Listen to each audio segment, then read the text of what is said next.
Amen, gloire à Dieu. Nous bénissons le Seigneur vraiment d'être ici ce soir. C'est une très grande joie. Et ma femme l'a dit tout à l'heure, c'est vraiment pour nous un honneur d'être ici à Fila Cité des Adorateurs aujourd'hui. Comme j'ai l'habitude de dire, c'est la première fois depuis que je suis né d'être à Fila Cité des Adorateurs.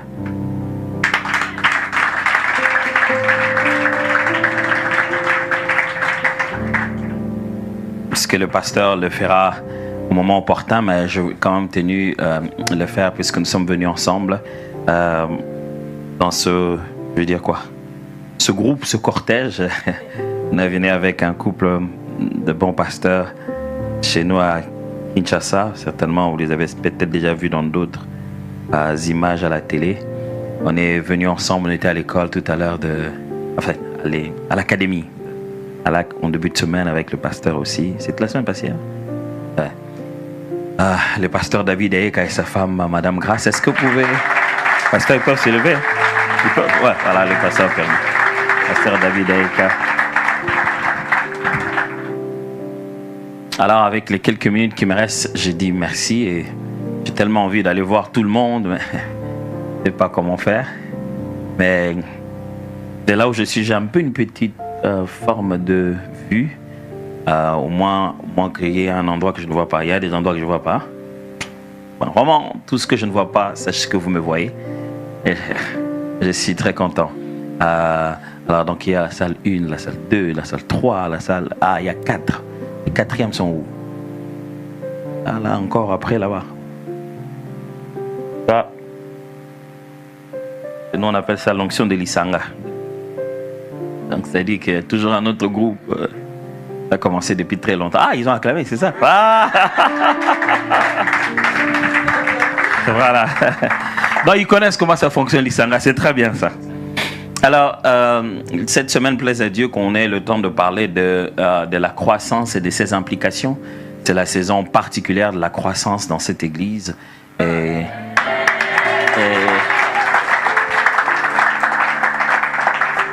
il a plu au Seigneur de parler de cela, de parler de la croissance et de ses implications. La croissance dont je parlerai ne serait pas que la croissance de l'Église, parce que finalement, si tel est le cas, ce n'est qu'une conversation qui me concerne peut-être moi, les pasteurs et les ouvriers qui le sont jusqu'ici. Mais c'est aussi la croissance de votre vie personnelle. Chaque fois, vous devez toujours être sensible. Quand quelque chose vous arrive collectivement, c'est parce que ça vous arrive aussi personnellement, individuellement. Quand une chose arrive aux frères chez qui il est doux et agréable d'être ensemble, c'est aussi une huile qui descend personnellement et individuellement sur chacun d'entre vous. Et je crois que cette croissance, cette saison de croissance n'est pas que la saison de croissance de l'Église en elle-même, mais pour tous ceux qui sont connectés à cette onction et qui fonctionnent dans ce ministère et dans cette assemblée. C'est donc une croissance pour vous, croissance pour votre famille, croissance pour votre couple, croissance pour votre foyer, croissance pour vos entreprises, croissance pour vos projets, croissance dans vos relations, croissance pour vos enfants. C'est donc une croissance pour tout le monde, c'est une croissance à toutes les dimensions. Alors donc la plupart des principes que nous allons aborder ici fonctionnent autant pour vous personnellement que pour l'Église. Collectivement, vous saurez faire la différence, bien sûr. Si nous aurons le temps, nous parlons en premier lieu aujourd'hui de comprendre la croissance, parce que si on doit parler de la croissance et ses implications, donc on doit comprendre la croissance elle-même d'abord.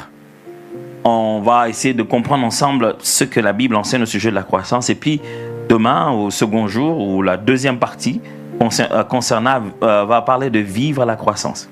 Comment il faut vivre la croissance, comment se passent les vécus de la croissance. On parle de l'utilité des processus, comment se passe la croissance. Et après, nous parlerons d'assumer la croissance. Vous savez, il y a très peu de gens qui sont capables d'assumer le fait qu'ils ont grandi. Et par là, on veut parler justement des conséquences positives ou négatives de la croissance, les implications de la croissance. Parce que vous devez assumer d'avoir grandi. Vous devez assumer d'avoir changé. Parce que nous sommes dans un monde où, dès que vous changez, il y a des gens qui ont, comme notre papa l'apôtre Dallois me dire, qui ont un diplôme sur vous. Ils connaissent mieux que vous. Ils ont fait l'atomsologie. Donc, chaque changement en vous, ils ont un repère pour venir vous dire, mais toi, tu as changé. Tu n'étais pas comme ça. Nous ne t'aimons pas quand tu deviens comme ça. Nous t'aimons quand tu es comme ça. Et c'est qu'il y a un véritable frein, parce que quand ils t'ont aimé tel que tu étais, ce n'est pas eux qui l'ont fait. Vous savez, si vous n'êtes pas attentif, au bout d'un moment, vous devenez ce que les hommes ont fait et non pas ce que le Seigneur a envoyé aux hommes. Avant que vous ne soyez là, ils ne savaient pas que vous existiez. Et le Seigneur vous suscite et maintenant, à partir de là, il commence à vous dire comment vous devez être. Or, vous avez été envoyé par Dieu pour être différent. Maintenant qu'ils commencent à devenir à l'aise avec vous, ils veulent vous contrôler à être à l'aise avec vous. Si vous les mettez encore mal à l'aise avec votre prochaine croissance, ils sont perdus en fait. C'est un peu ça, l'être humain, il est comme ça. Mais quand on change ou bien quand on grandit, il faudrait assumer la croissance. Il y a des choses que vous ne pouvez pas vous empêcher d'avoir. Chez nous, on a pris une culture. Chaque fois qu'on doit assumer, on dit « Eh ». C'est notre façon de faire. Donc, c'est-à-dire que, tu sais, c'est un peu culturel chez nous. Chaque fois, les gens, ils te parlent un peu pour te culpabiliser. Ah, vraiment, toi, vraiment, tu vois comment tu es devenu. Vraiment, je trouve que même, tu ne sais plus les gens, tu es comme ça. Il dit « Eh ». Juste pour dire oui, genre oui, et alors et puis nous parlerons de préparer une nouvelle croissance. Il y a une croissance qui nous arrive, il y a une croissance vers laquelle nous allons. Vous savez, vous vous réveillez que vous avez grandi parce que vous ne savez même pas ce qui s'est passé. Vous ne savez même pas pourquoi vous avez pris un peu de taille. Le matin, les frères, les sœurs vous disent « Ah, cette fille, elle a grandi ».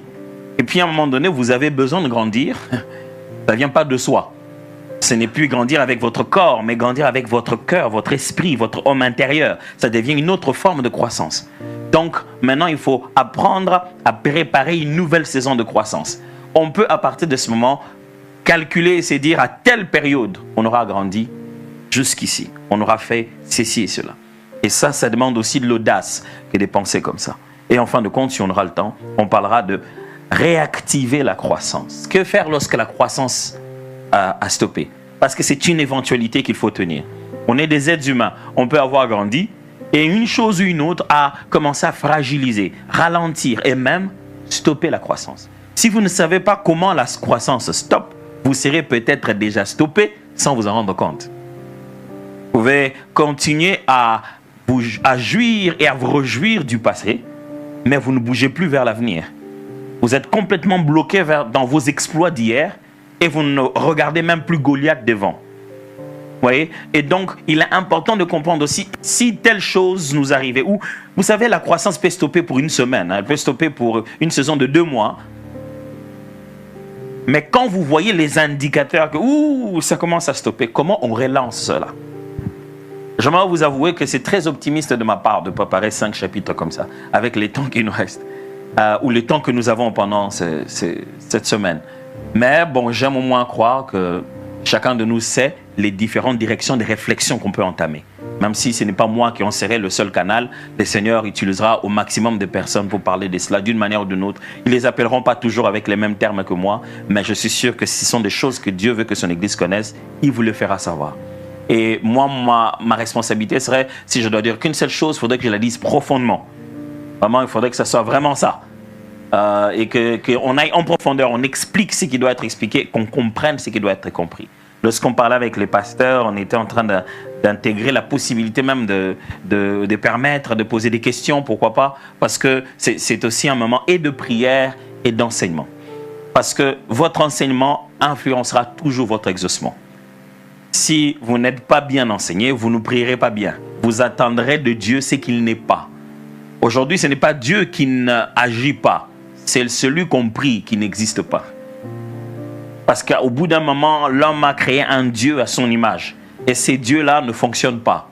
Et ils se plaignent en se disant, pourquoi Dieu n'agit pas? Pourquoi il n'a pas fait? Celui que tu pries là, ce n'est pas Adonai. C'est un Dieu que tu as mélangé avec tes frustrations, avec les problèmes de tes grands frères et tes besoins de pouvoir démontrer à tout le monde avec les réseaux sociaux. C'est un Dieu pro-max que tu as créé toi-même. Mais c'est un Dieu 2.0 que tu as inventé et tu commences à avoir l'impression que ça ne marche pas parce que ce n'est pas le Dieu de la Bible. Parce que si tu comprends le Dieu de la Bible, il agira comme au temps de la Bible pour toi. Alors, ça va? des fois je vais vite. Alors très vite, et je ne me rends pas compte que je vais très vite. Mais le but, c'est vraiment l'enseignement et je ne veux pas me retrouver être en train d'aller vite. Je vais lire vos visages, du moins ceux qui n'ont pas de lunettes. Et je vais regarder pour voir si je commence à aller trop vite, pour savoir comment ralentir. Ou bien si je vais trop lent, je vais lire vos sommeils. C'est l'un des moments où à l'église, les gens pêchent très facilement.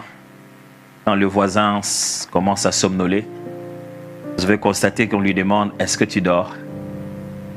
Et il dit « Non ».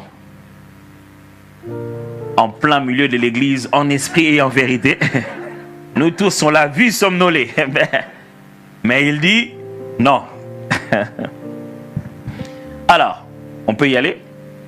Donc, si j'en dois parler de la croissance, ne vous attendez pas à ce que je n'utilise qu'un seul texte de base, parce qu'il y a beaucoup de notions à apprendre. Donc, on va naviguer dans la Bible, ça et là, on va aller dans plusieurs autres domaines. Mais comment comprendre la croissance? Il y a plusieurs manières de comprendre, mais j'aimerais focaliser ma définition sur base des choses qu'on va se mettre à dire. Qui dit croissance veut dire l'étape qui sépare la naissance de la mort. C'est vrai que c'est très fatal de dire ça comme ça. Mais la croissance, c'est l'étape qui sépare la naissance de la mort. Est-ce une bonne ou une mauvaise nouvelle? Prenez-le comme vous voulez, mais sachez-le bien que dès que vous venez de naître, la prochaine étape, c'est la mort. Mais entre les deux, il y a la croissance. Mais ne prenez pas le mot mort de la mauvaise manière, hein? Franchement. Ici, mourir n'est plus un verbe dont on a peur ici, franchement. N'est-ce pas? Et ne prenez pas mort de la mauvaise manière, mais vous devez savoir que tout ce qui existe sous le soleil, après la naissance, vient la croissance, la détérioration ou la mort. C'est né, ça vient de naître et ça va atteindre l'apogée et puis ça va disparaître. Donc avant qu'on s'en aille mourir, tout le sens de la vie est là au milieu de ce développement, de cette croissance. Lorsque la fleur se met à naître, germer du sol, après ça va éclore et puis ça va faner. C'est totalement logique. Entre vie et mort se trouve croissance, grandir. Mes amis, alors si vous êtes nés et puis vous êtes allés mourir sans avoir grandi, est-ce que vous avez vécu? Parce que c'est ça la vie. Vous savez, si vous avez un bébé qui a 1 mois, 2 mois, 3 mois, 4 mois, 5 mois, 6 mois, 1 année, qui continue toujours à être bébé, il y a de quoi s'inquiéter, n'est-ce pas? Quand vous avez un bébé de 4 ans, je dis un bébé comme ça, tout petit, mais ça fait 4 ans que vous l'avez comme ça. Est-ce qu'il n'y a pas quelque chose de bizarre? Vous avez un bébé de 14 ans. Vous serez déjà sur Internet depuis longtemps. Parce que c'est bizarre. Comment il peut avoir 14 ans et rester bébé? Bébé, c'est un état qu'il va laisser le plus tôt que possible, le plus vite que possible.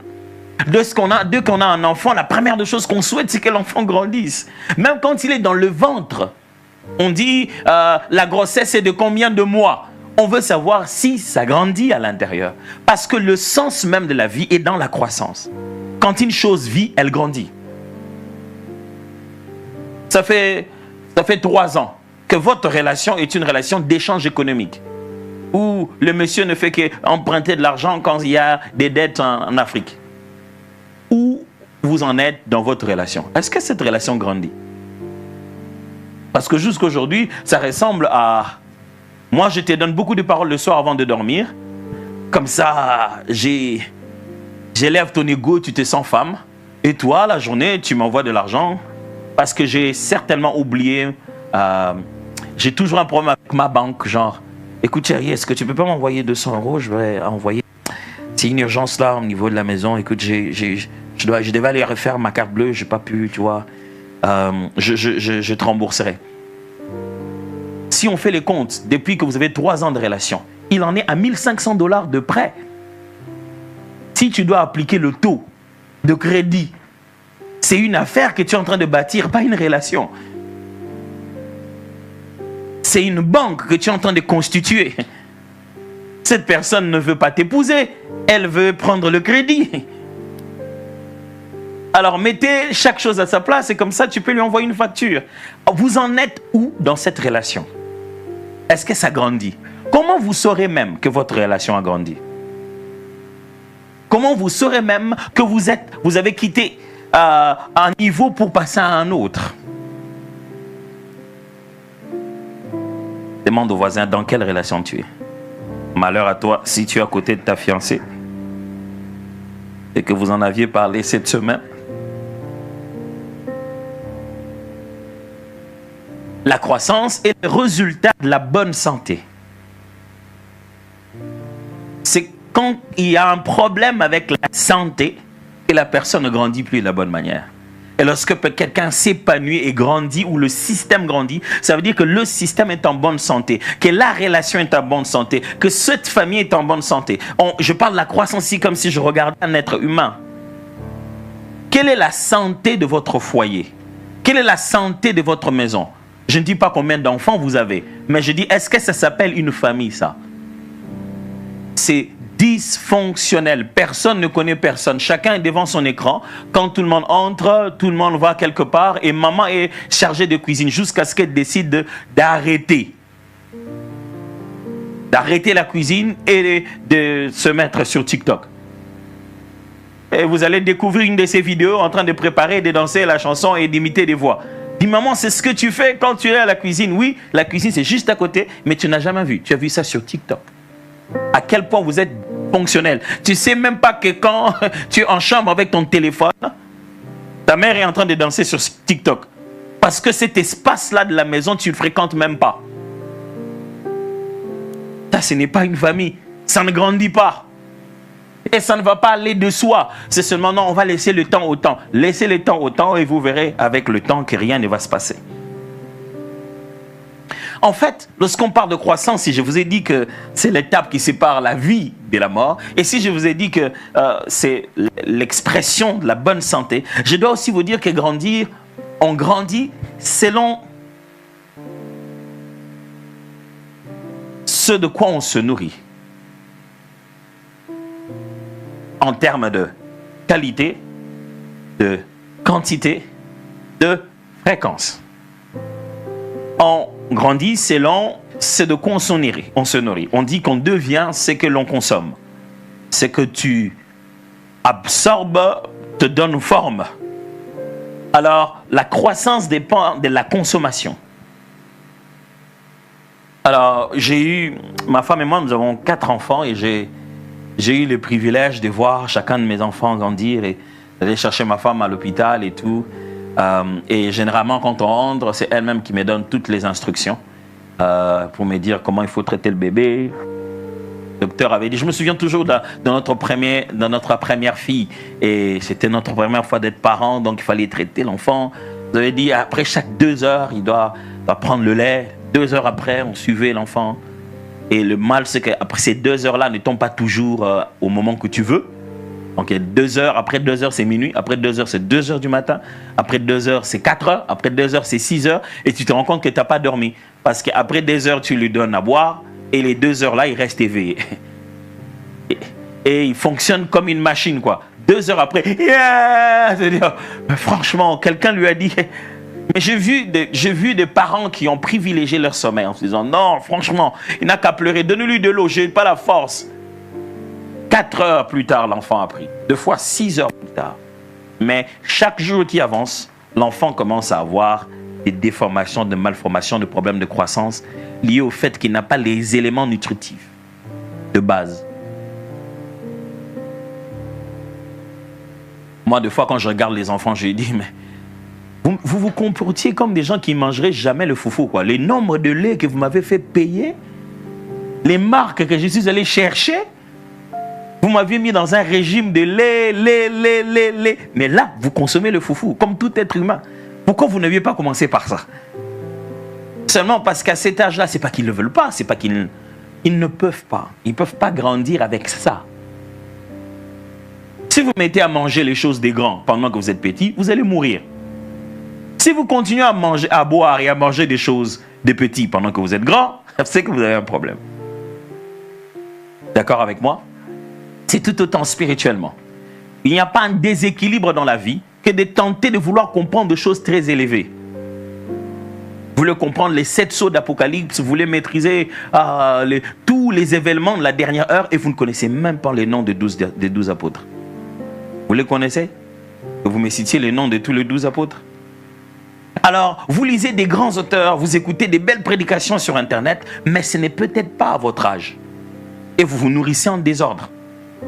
Vous devez vous nourrir en qualité d'abord, puis en quantité. Vous devez vous nourrir de la même chose avec le volume qu'il faut. Parce que nous sommes dans le monde où toute nourriture est rapide. On a compris la table des matières, on croit qu'on connaît le contenu. Vous voyez, je vous ai expliqué ça, mais vous n'avez aucune idée de quoi je vais parler. Mais vous savez que je vous ai parlé des 5 chapitres. Alors, connaître les chapitres, ce n'est pas connaître la matière.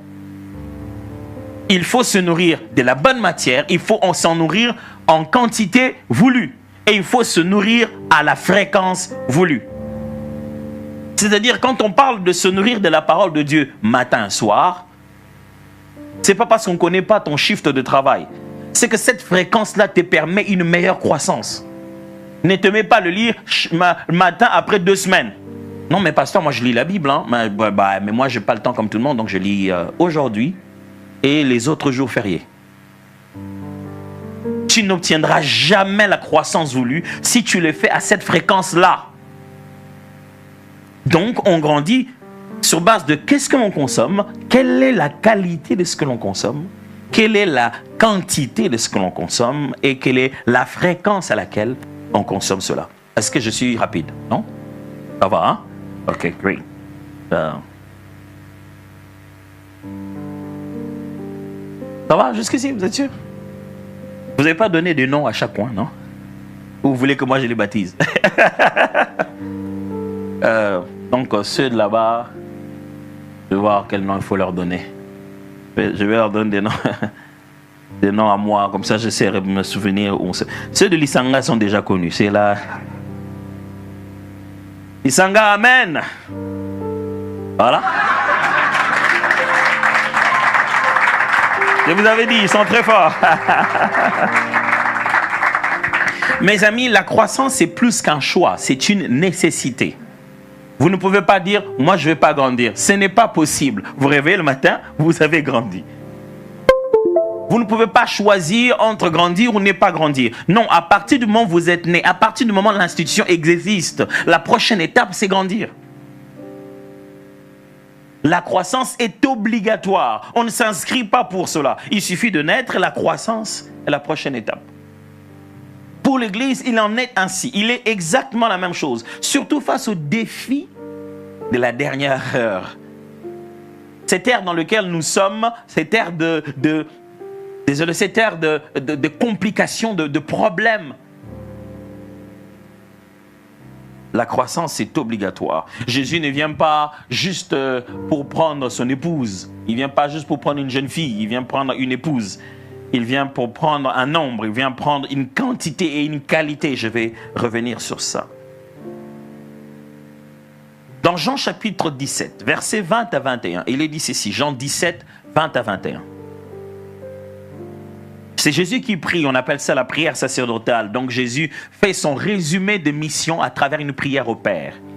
Ce n'est pas pour eux seulement que je prie, mais encore pour ceux qui croient en moi par leur parole, afin que tous soient un, comme toi, Père, tu es en moi, et comme je suis en toi, afin qu'eux aussi soient un en nous, pour que le monde croie que tu m'as envoyé. Jésus est en train de prier.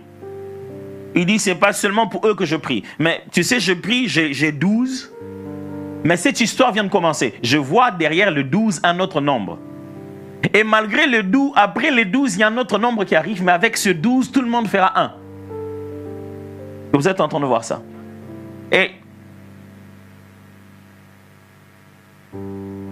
personne n'avait peur. Personne ne se disait, Jésus, écoute, tu as pris les apôtres, on reste seulement.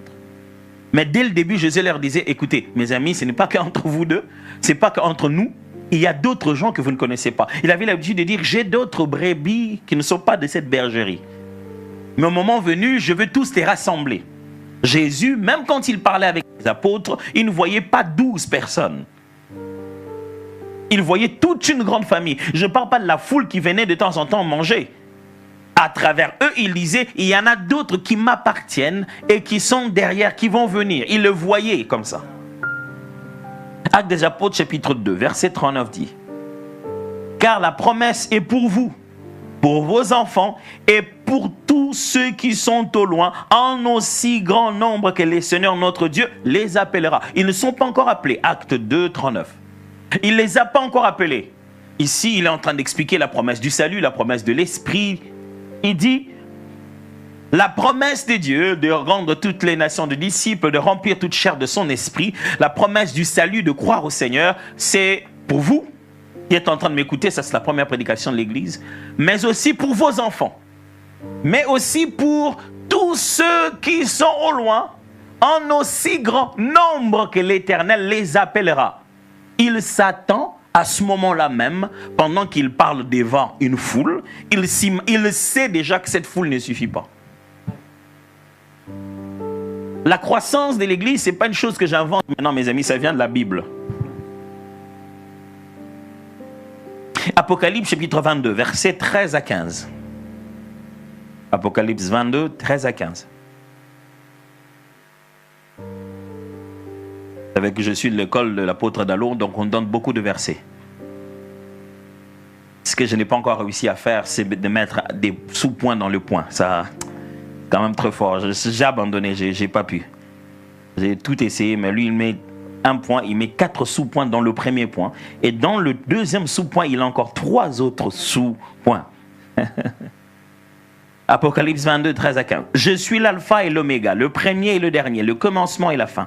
Heureux ceux qui lavent leurs robes, afin d'avoir droit à l'arbre de vie et d'entrer par les portes dans la ville. Dehors les chiens, les enchanteurs, les impudiques.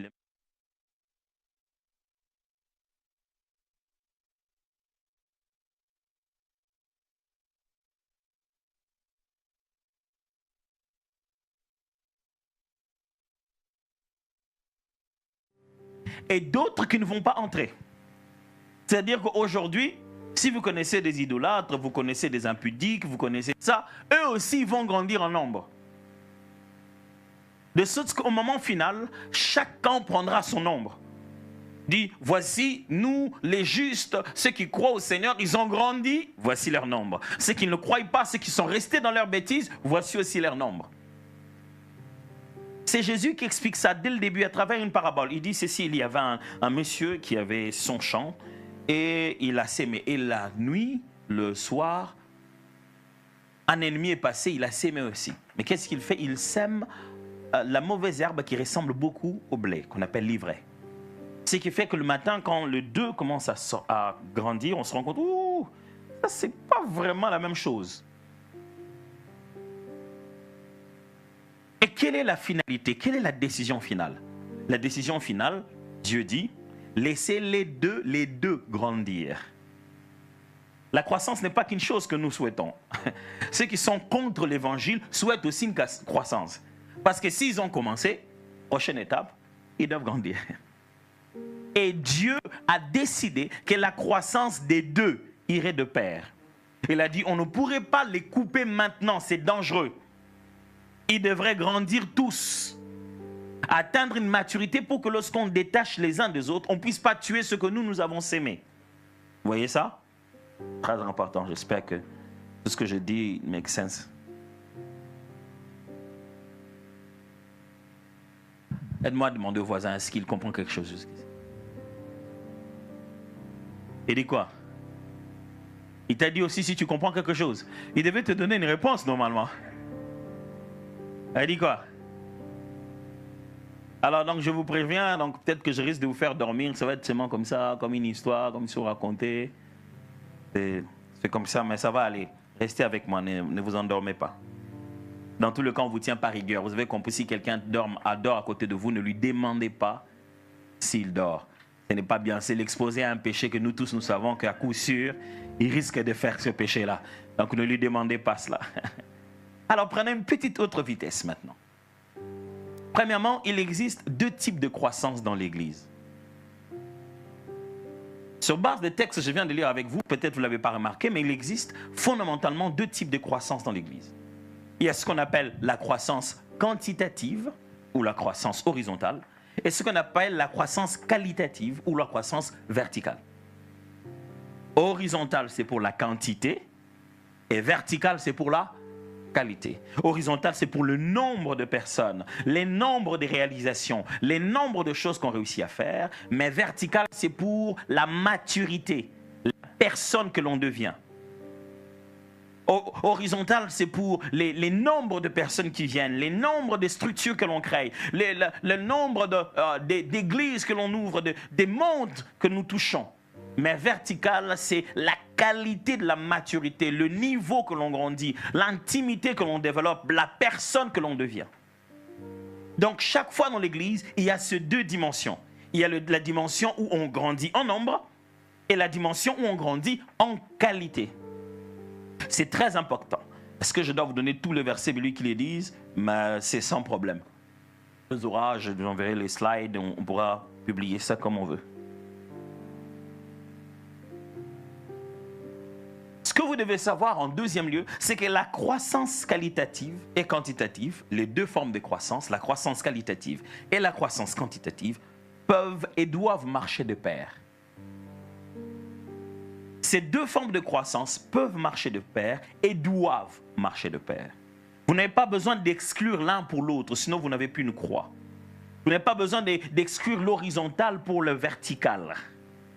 Vous n'avez pas besoin de ça. L'église de Jésus-Christ est censée grandir de deux niveaux, de ces deux niveaux.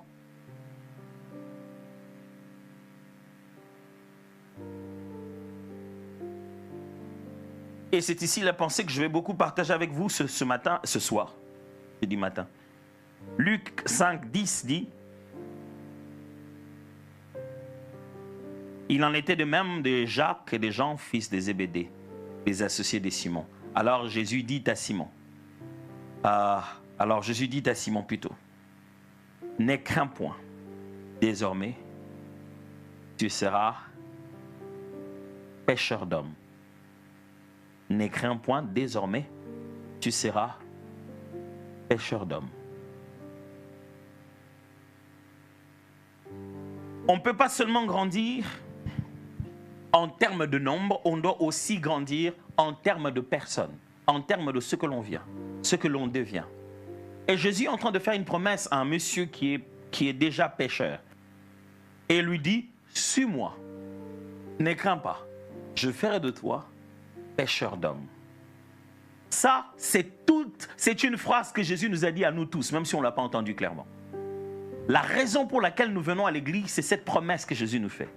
Il dit, 1, toi, suis-moi. 2, moi, je fais la promesse de te faire devenir pêcheur d'hommes. Mes amis, quand vous êtes dans une église, vous devez vous poser la question, qui est-ce que je suis devenu? Ça fait 3 ans, ça fait 1 année, ça fait 2 ans que je viens. Qu'est-ce que je suis devenu? Ça fait 3 mois, 4 mois que je le suis. Qu'est-ce que je suis devenu? Parce que dans le processus, vous devez devenir. Même s'il vise un grand nombre, mais il vise à le faire devenir tous. Aujourd'hui, les gens ont une autre façon de venir à l'église. Ils viennent pour se remplir les poches, pour avoir des bénédictions, se positionner bien dans la société, pour devenir qui? Mais mes amis, le véritable devenir, ce n'est pas ce que vous obtenez par vos avoirs, mais par votre être. Parce que si vous devenez millionnaire, vous pouvez avec 1 seul euro seulement ne plus être millionnaire. Mais si vous devenez mature, vous le restez. Si vous devenez patient, vous le restez. Mais le devenir que donnent les avoirs, c'est tellement temporaire, c'est tellement passager. La troisième vérité que j'aimerais dire, la croissance de l'Église n'est pas égale à la compromission doctrinale et spirituelle. La croissance de l'Église n'est pas égale à la compromission. Vous savez, aujourd'hui, c'est le jour d'installer les bases. C'est l'un des moments les plus difficiles d'un enseignant parce qu'après, j'ai des fois l'impression que les gens ne te suivent pas, on dirait qu'ils ne te comprennent pas, ils dirait que c'est lourd, mais c'est obligatoire. Chez nous, à l'église, on a pris l'habitude, on appelle ça les documentaires. Donc, on regarde d'abord les documentaires. Vous savez, les documentaires, on montre des genres d'animaux. Tu dis, ah, c'est bien les documentaires, mais tu ne retiens rien. J'ai fait 2 heures de un documentaire, mais tu n'as pas retenu les termes scientifiques qu'ils ont sortis là. Le koala vient de terre. Tu regardes, c'est moi, dis, ah, mais c'est beau, mais c'est quoi? Mais au bout d'un moment, ça commence à prendre sens. Vous en faites pas, c'est base ici, vous en avez besoin, sinon je ne peux pas bâtir les restes dessus. Ok? La croissance de l'Église n'est pas synonyme de compromission, ni doctrinale, ni spirituelle. Pourquoi? Parce que des fois, quand on commence à dire, on commence à parler, on commence à répéter à l'Église que l'Église doit avancer, on doit grandir, on doit construire un temple, on doit faire de nouvelles cellules, on doit se mettre à avoir des nouvelles églises, les gens se disent, vos églises là qui se remplissent. Si vous vous remplissez comme ça veut dire qu'on ne prêche pas la sanctification. Les églises sont remplies parce qu'on ne prêche pas la crainte de Dieu. On ne prêche pas les messages qui font mal. C'est pourquoi les gens ne viennent. Vous venez là parce que les gens viennent là-bas parce que vous leur prêchez ce qu'ils veulent entendre. Vous pensez que les gens suivaient Jésus parce qu'il leur parlait de ce qu'ils veulent entendre? Vous pensez qu'il avait des foules de 7000 personnes, sans compter les femmes et les enfants, parce qu'il était en train d'être gentil et leur raconter leurs péchés? Vous pensez que les pharisiens venaient dans les prédications de Jésus et Jésus leur disait, oh pharisiens, comment ça va? Race des vipères. Vous pensez que c'est sans les gens des messages qui remplissaient les foules? Les nombres ne signifient pas la compromission. Dieu a besoin qu'un grand nombre rencontre Jésus. Ne regardez pas dans le nombre une compromission. Vous devez vous libérer de cela, sinon vous ne deviendrez pas un instrument de Dieu. Sinon, vous serez en train de vous auto-flageller en vous disant, si les gens remplissent des églises comme ça, c'est parce qu'on ne leur prêche pas. On ne leur parle pas de l'évangile, de la vérité. On ne leur parle pas du retour de Jésus. Ah bon? Les gens, ils suivaient Jésus parce qu'il ne leur parlait pas de son retour. Hein? Jésus avait autant de milliers de gens parce qu'il leur parlait de son présent. Mes frères et sœurs, le nombre est la volonté de Dieu. Dieu a toujours voulu un peuple. Je vois que vous trouvez bien l'équilibre entre la croissance horizontale et la croissance verticale. Parce qu'aujourd'hui, lorsqu'on parle d'une croissance verticale, ça passe bien. Tout le monde se dit, oui, je dois grandir en esprit, je dois devenir plus mature. Mais pas seulement toi. Avant que toi, tu ne te convertisses, il y en avait combien? Pourquoi Jésus est allé te chercher toi aussi?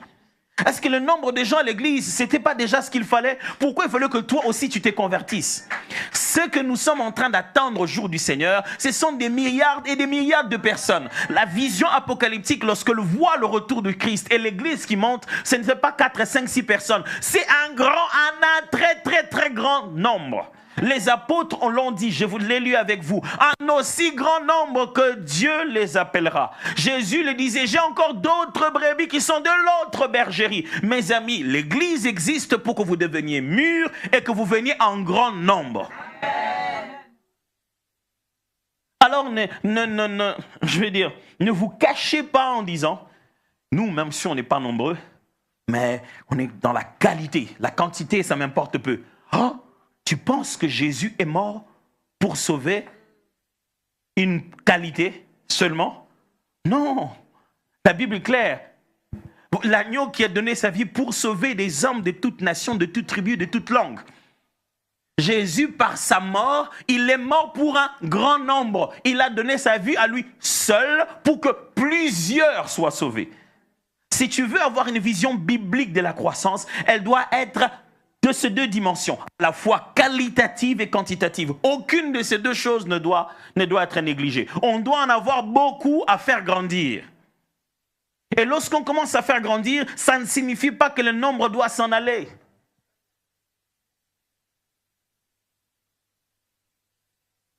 Bien-aimés, nous sommes dans une église. Nous, dans notre église, on aime la profondeur. Vous savez, quand vous commencez à dire dans les choses profondes, les gens s'en vont. C'est vrai, hein? Ok, accordons-nous à dire ça. Quand vous allez dans les choses profondes, tout le monde s'en va. On n'aura plus de gens au ciel. Hein? On n'aura plus de gens au ciel. Les deux choses doivent être claires pour l'Église. Quand vous êtes en train de grandir, mes amis, ça signifie que les défis vont grandir. Si nous étions que 20 ici, on n'aurait pas tous ce problème. Si c'était une réunion de 3, 4 personnes, les pasteurs ne seraient pas en train de s'élever, aller fixer des choses ici. C'est votre nombre qui lui cause tous ces problèmes. Si vous n'étiez pas si nombreux, il n'allait pas être en veste comme ça, là, je vous assure. C'est revenu normal, peinard, mais il s'est dit, vous tous êtes là, il a besoin d'incarner sa mission devant vous. Ça doit s'incarner dans tout, son langage, son attitude, son habillement, son tout. Quand j'étais en train de m'habiller, j'ai dit à ma femme, aujourd'hui, je crois que je vais choquer le pasteur. J'ai mis je n'en ai plus, je n'avais pas prévu autant de télé. Non, mais demain, je vais me battre pour aller chercher quelque chose déjà de très bien passé. Là, le respect sacerdotal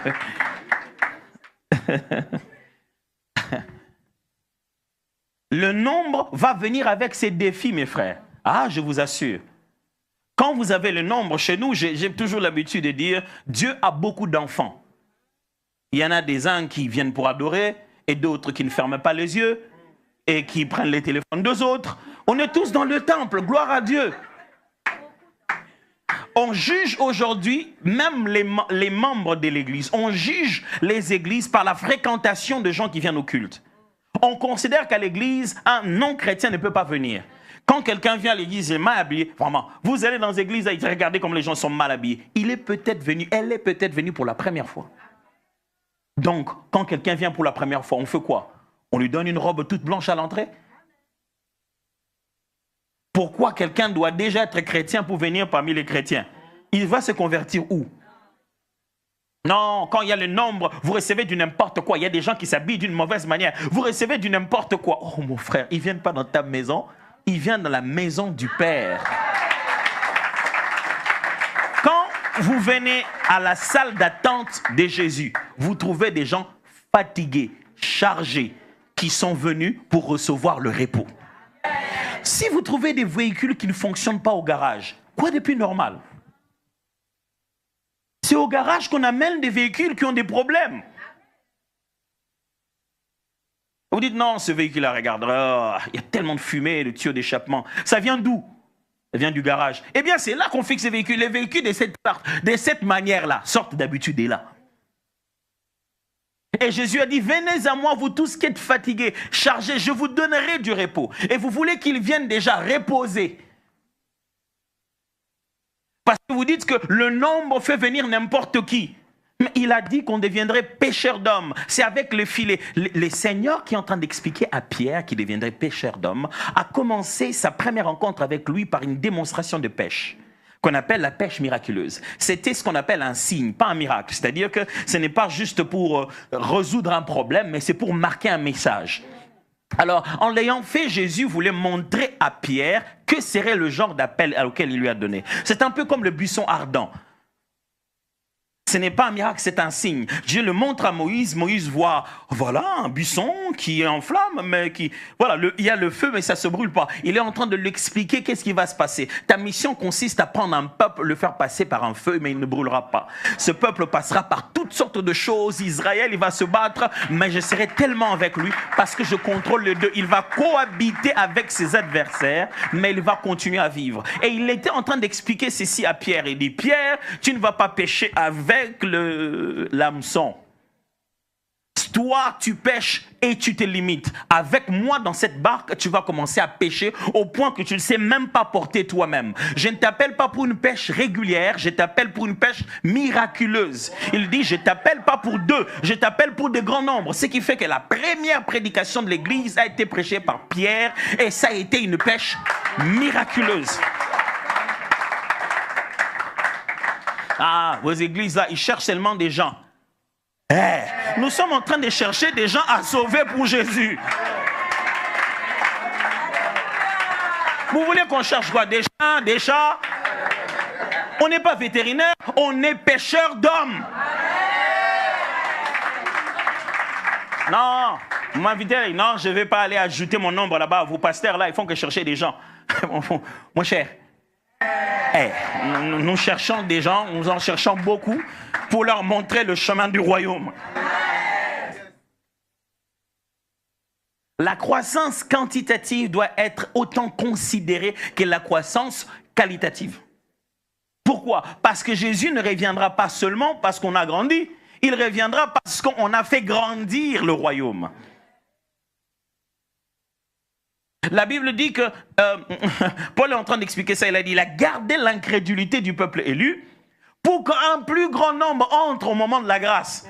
Dieu est en train de côté, 25, venez vite. Dieu est en train d'appeler un grand nombre. Et vous voulez que nous, on fonctionne avec quoi? Nous sommes des structures qui ont pour but de pouvoir gagner un grand nombre de gens au salut. Ce qui veut dire, poursuivre un nombre, poursuivre la grandeur numérique est totalement lié à la nature de notre institution. Une église doit grandir. Comment seulement comme ça les églises, après, ils vont commencer à mettre, ils vont remplir les parkings ici, et puis ça va, vraiment, vous les pasteurs, vous bouffez l'argent des gens pour faire des méga églises. Non, c'est les gens qui viennent nombreux et les structures ont besoin de s'adapter. Vous avez vu comment il fait chaud, non? Si on était que nous trois ici, il n'allait pas faire chaud comme ça, je vous assure. Mais pourquoi vous voulez faire chaud ici? C'est vous qui faites chaud. Vous voulez faire chaud et vous ne voulez pas contribuer à la chaleur que vous amenez. On appelle ça les gaz à effet de serre. Le fait que vous êtes en train de respirer, oxygène, et puis carbone, ça crée de la chaleur dans cette pièce. Qui voulez-vous qui paye pour ça?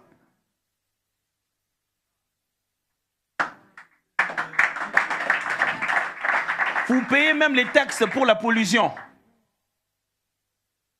Ça veut simplement dire que lorsqu'en tant que structure humaine, nous grandissons, les conséquences sociales que nous sommes en train d'apporter, nous devons les assumer nous-mêmes.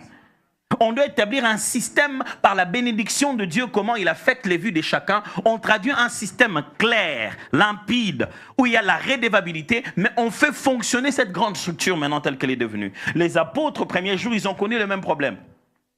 On ne voulait pas d'eux à l'intérieur de Jérusalem, on ne voulait pas d'eux dans les temples, on ne voulait pas les voir. Donc ils ont commencé à fuir. Là où ils ont fui, les gens sont venus les chercher. Ils se sont dit, bon, c'est un peu difficile de venir ici, de passer la journée avec vous, de rentrer encore là-bas. La nuit, c'est un peu dangereux. Il vend sa parcelle dans le camp. Il vend sa parcelle à l'intérieur de Jérusalem. Barricadé là-bas, dans le estate, comme on dit, dans la concession. Il vend sa parcelle, il amène l'argent. Il dépose là. Il dit, servons-nous de cet argent pour mettre tout le monde à l'aise, pas moi seulement.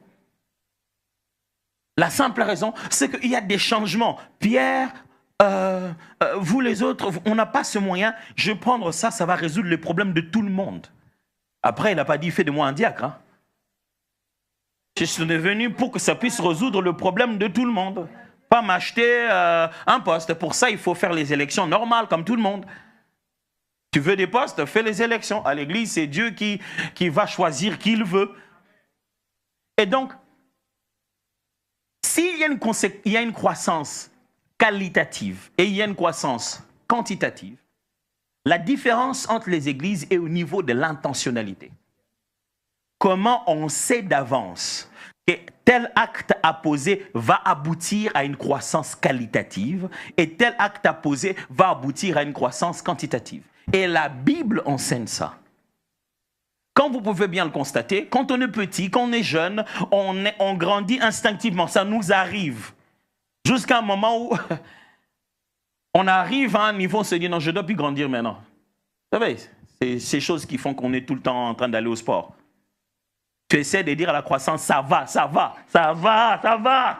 C'est bon. Ne grandis plus, mais... Je te demande, pourquoi j'arrête pas de grandir toujours au mauvais endroit?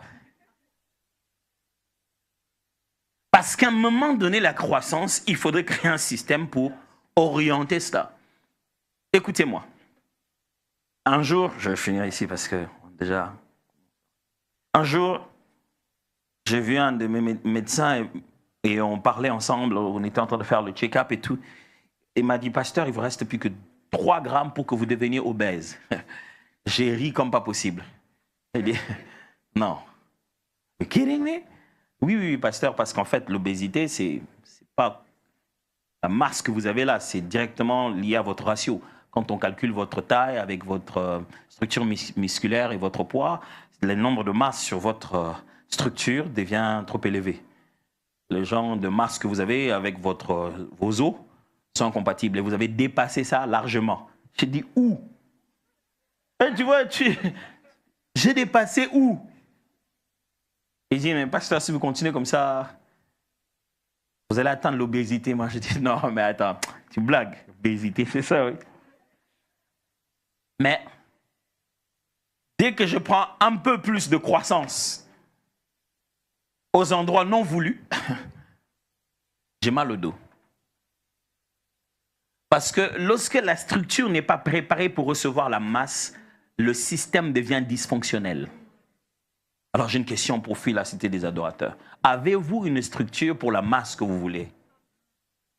Avez-vous un système qui va vous permettre de survivre à la croissance? Parce que la croissance elle-même peut être l'objet, la raison de la mort. Si vous grandissez au-delà de votre structure, vous allez être très heureux pour un moment. Jusqu'à ce que le système lui-même, vous allez vous tuer en fait. Vos bénédictions deviennent vos problèmes.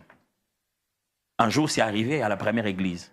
Les apôtres étaient là en train de prier. J'aime toujours imaginer ça comme si j'étais en Afrique, j'étais chez nous au Congo. Les veuves sont venues. Est-ce qu'on peut avoir les apôtres? Maman, ils sont en train de prier. On va attendre ici. Maman, ils ne vont pas finir maintenant, on prie. Papa, non, on va attendre. On ira où? C'est les apôtres, non? On va attendre ici.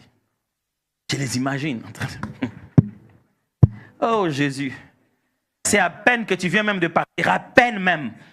Les Saint-Esprit vient de venir à peine. Regarde déjà ce qu'on est en train de faire. Ah, Jésus, fais vite, il faut revenir. J'imagine les apôtres sortir. Oui, maman, qu'est-ce qu'il y a? Et Pierre, est-ce qu'on peut parler un moment? Oui, maman. Ici, il y a beaucoup de gens. Est-ce qu'on peut s'asseoir? Parce que ça va prendre... Il faut vraiment qu'on puisse s'asseoir. OK. Pierre. Pierre, c'est que si je te dis, tu ne vas pas croire. Vous savez, il y a des gens qui vous disent jamais. Parce qu'ils se disent que vous n'allez pas croire. Et en fin de compte, il parle là-bas, il vous a stressé et il n'a rien dit. Il dit, si je te dis, tu ne me croirais pas. Vraiment, le monde, hein? Il fait que dire ça. Tu as envie de dire... Mais dis, c'est quoi l'affaire? Dis. Je les imagine en train de dire, papa, nous prêchons l'amour dans cette église, papa. Mais nous ne vivons pas l'amour. C'est depuis longtemps cette phrase, mes amis. On dit seulement qu'on s'aime dans cette église, mais on ne s'aime pas. C'est depuis longtemps, dans toutes les institutions, quand ça commence à grandir en nombre, quelqu'un commence à se sentir mal aimé, qu'il y a trop de partis pris. Pourquoi à la fin du culte, ils sont entre eux, depuis qu'il est venu, jamais personne n'est jamais allé le voir chez eux à la maison. Mais il sait que les gens sont entre eux, c'est depuis longtemps.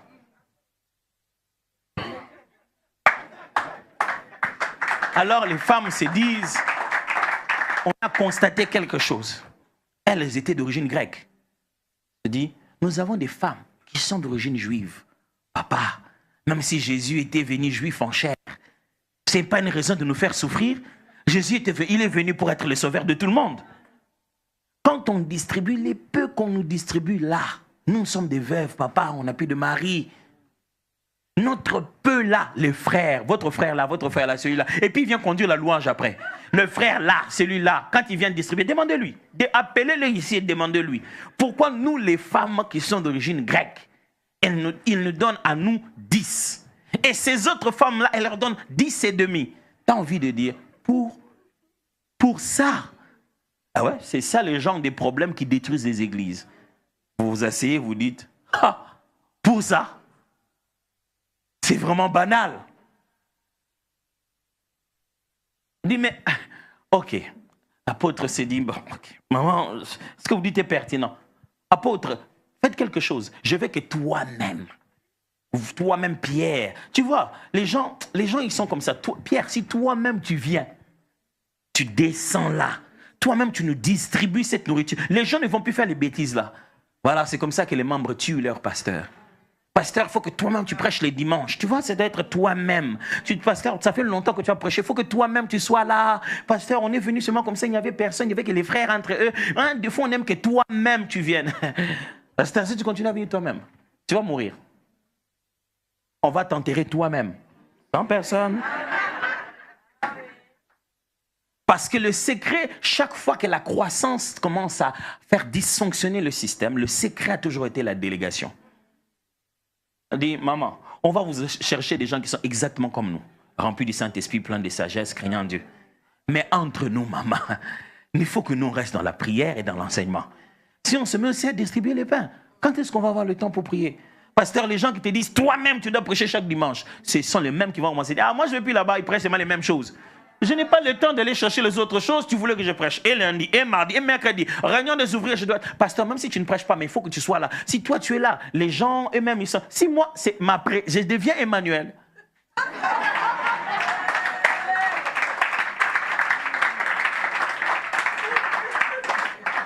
Et le jour où on a une vidéo de moi en train de tomber sur la chair du voisin, les pasteurs, ils travaillent trop. Les gens qui disent ça en premier sont les gens qui demandent qui prêchera aujourd'hui. Ce n'est pas les pasteurs, moi-même, je ne viens pas.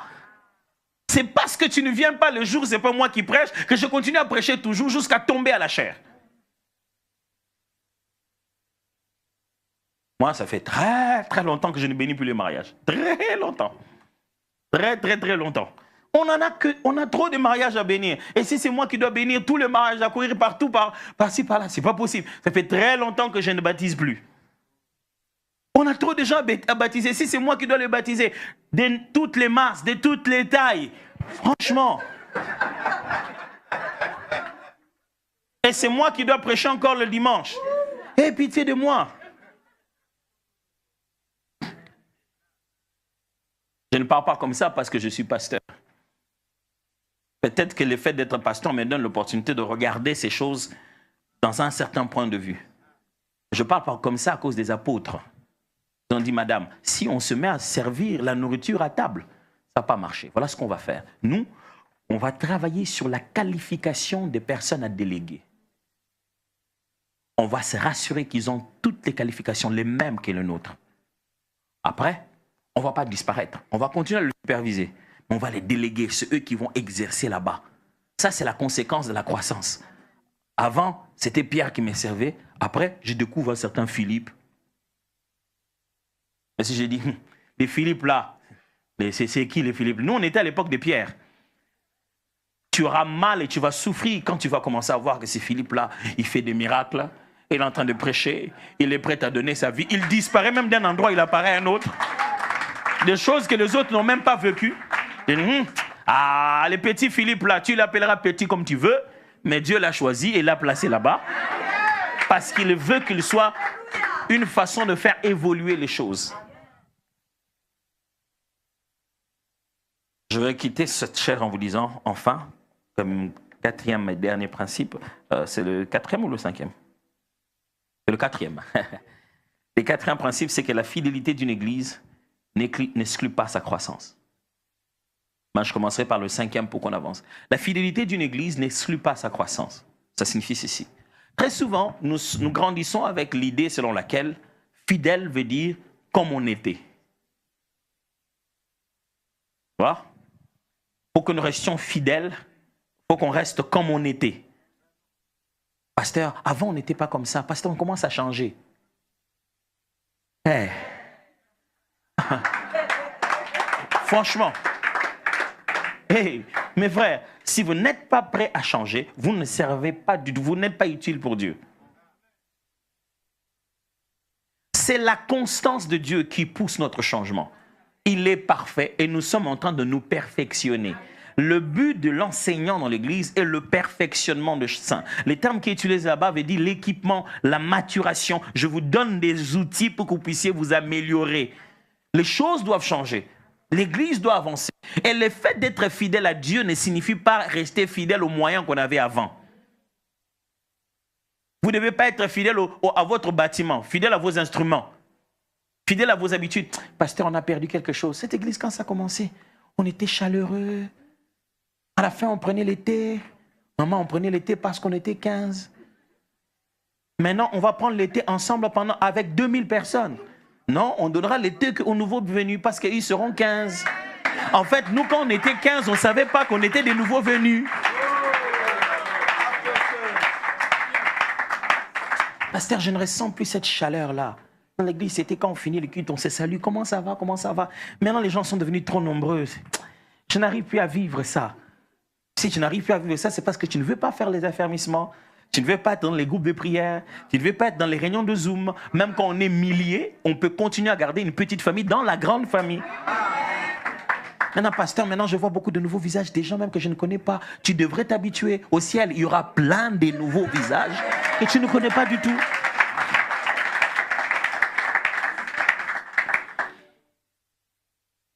Pasteur, moi, quand j'ai commencé cette œuvre, quand on a commencé cette guilde, moi, j'étais là chez les enfants. Pasteur, ne m'enlevez pas chez les enfants. Moi, je vais rester fidèle à mon poste.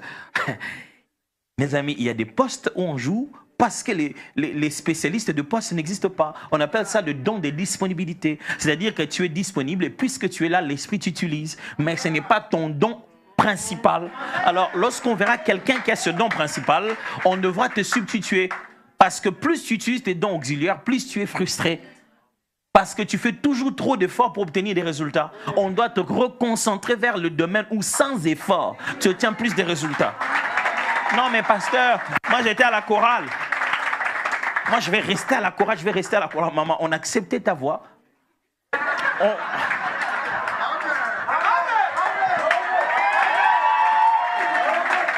Ouais, c'est toujours comme ça. Toute l'église est comme ça avec les choristes. Vous n'êtes pas gentils. Hein? En fait, on n'avait pas le choix. En plus, chaque fois qu'on demandait d'acheter des uniformes, tu étais la première à acheter. Et ta passion de la prière, c'est toi qui dirigeais beaucoup les temps des prières. Tu étais très zélé. Mais il faut qu'on te le dise aujourd'hui en vérité. Tu chantais pas bien du tout. Maintenant, on n'a pas besoin des gens pour nous aider dans la prière au milieu des chantres. On a besoin des chantres. Amen. Alors, ce don-là est puissant à l'intercession. Quand vous devenez une famille nombreuse, il est important que chacun trouve sa place. Et il n'y a personne qui perturbe la croissance comme celui qui veut être polyvalent dans un domaine où il est à peu près. Qu'est-ce qui se passe? Tu fais chômer 2 personnes. Toi-même, tu n'arrives pas à faire à 100% ce que tu devrais faire. Imagine-toi que tu es dans 2 départements différents simultanément. Il y a une réunion que tu vas influencer pour qu'elle n'ait pas lieu. Tu vas l'influencer. Non, mais moi, à 12h, je ne peux pas. Hein, j'ai autre chose à faire. Dis-nous qu'à 12h, tu as la réunion d'intercession. Parce qu'à 12h, on veut faire aussi la réunion des protocoles. Comment tu fais ton intercession en étant debout?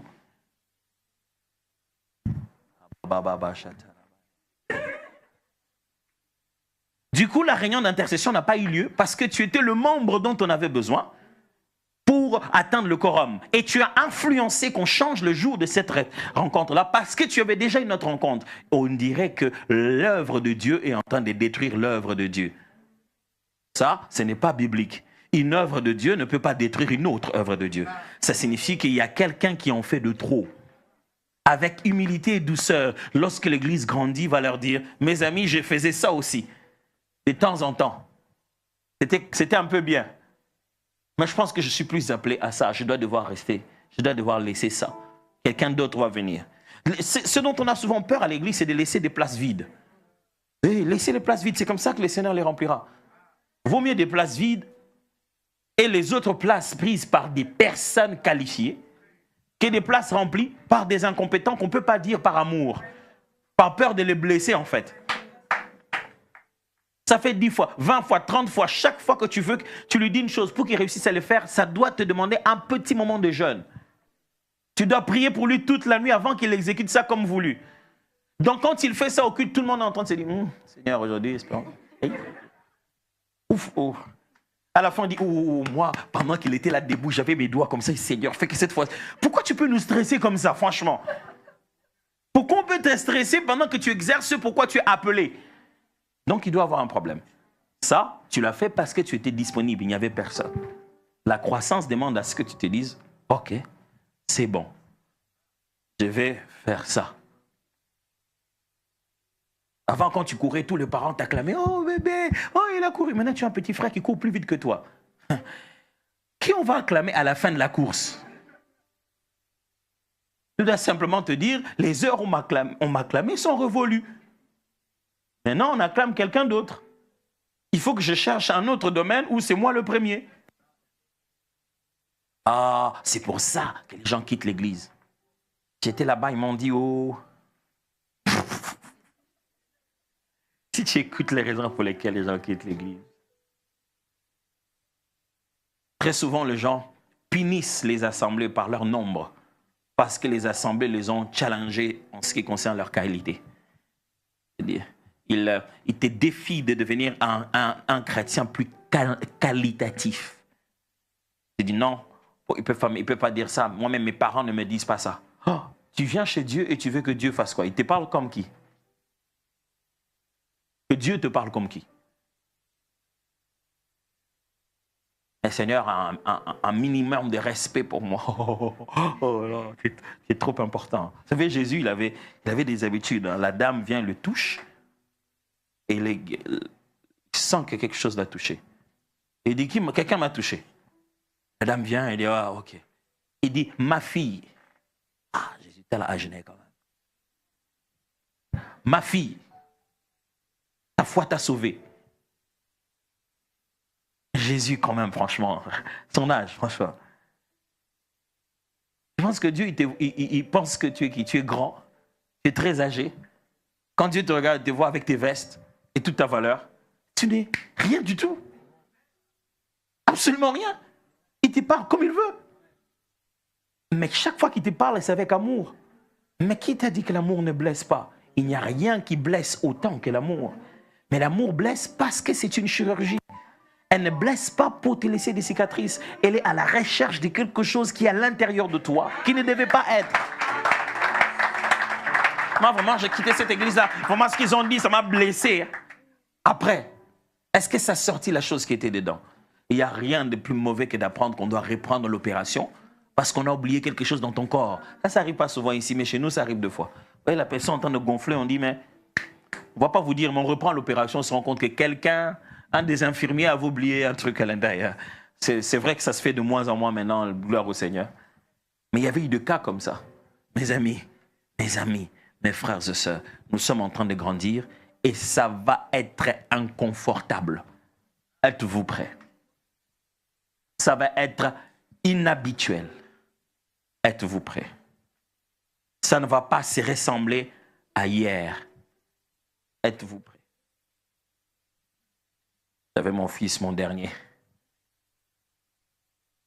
Quand il grandissait, je n'attendais qu'une seule chose. Je voulais savoir à quoi va ressembler sa voix quand il va commencer à parler. Quand il a commencé à parler, une grosse voix.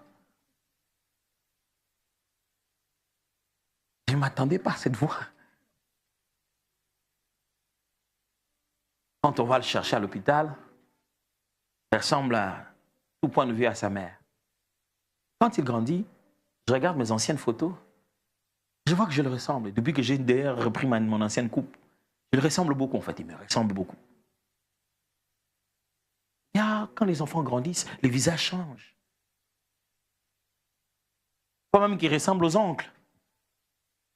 Bon, là où ça devient bizarre, c'est quand ils ressemblent aux voisins. Là, c'est pas... Ça! Au nom de Jésus, non! Non, il n'y a pas de ressemblance due à la proximité. Non, ça... On peut comprendre qu'il y a des gènes, mais pas de proximité. Mais je suis obligé d'accepter. Et Roland, il me surprendra chaque fois qu'il va grandir. Je ne peux pas anticiper tout ce qu'il va être. Mes amis, vous ne pouvez pas anticiper cette église. Elle appartient à Dieu. Vous devez vous adapter à chaque transformation qui doit avoir lieu et vous sentir heureux et privilégié de pouvoir être à chaque étape de cette transformation. Parce que quand ça se transforme, ça vous transforme. C'est vous qui mûrissez. Je connais des fois des membres de l'église où ils ont été chez nous et quand ils sont allés ailleurs, dans un autre pays, un autre endroit, ils arrivent. Quand on se rend compte de sa maturité, on se dit, est-ce que tu ne peux pas te servir? Tu ne peux pas devenir directement serviteur. Il me dit, pasteur, ici on veut que je prêche tout moment, je ne sais pas. Mais là-bas, je ne prêchais pas. J'ai dit, oui mon frère, c'est toi qui ne savais pas combien tu grandissais. Demain, je vais expliquer ces choses-là. Comment se passe le processus de la croissance de maturité. Et comment se passerait le processus de la croissance du nombre ou la croissance horizontale. Je ne sais pas si ça serait intéressant et je ne sais pas si je vous ai choqué aujourd'hui. Si je vous ai choqué aujourd'hui, vraiment, ne me pardonnez pas s'il vous plaît. Parce que c'est ce que je suis venu faire. C'est choquer progressivement vers ce qui nous arrive demain. Quand on est en moment de danger, vous savez, quand on était pendant la pandémie, il n'y avait pas de blague.